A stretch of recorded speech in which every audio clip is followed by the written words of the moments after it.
My girlfriend cheated on me, and I found out about it in the most brutal way imaginable. I, 25F, and my now ex-girlfriend, 26F, were together since we were 14 and 15, respectively. We were each other's first everything. Our relationship was a near fairy tale for the most part. She was the perfect girlfriend I could have asked for.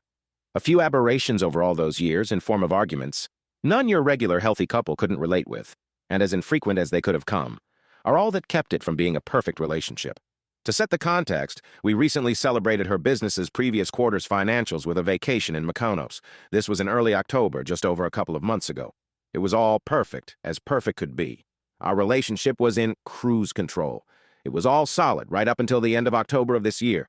She used to surprise me with these weekend getaways, dates, and gifts. Nothing too fancy, but just about enough to make me melt. Then, none of it for well over a month, nada. She's initiated physical intimacy the most out of us both. She's always had a higher libido than I. Again, none of that for over a month. I had no reason to suspect anything, and just brushed it off by attributing it to her work stress.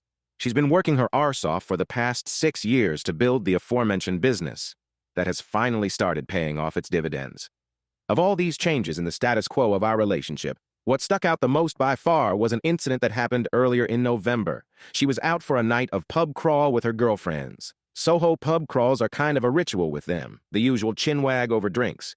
She wanted me to go along, but I couldn't, as my local football, Soccer for Americans team was playing that evening, and being a season ticket holder, I rarely miss their games, if at all. That being said, I've joined in as well as sat out these crawls multiple times over the years. She's almost always acquiesced to me being at a football game over almost any event that's ever clashed with it.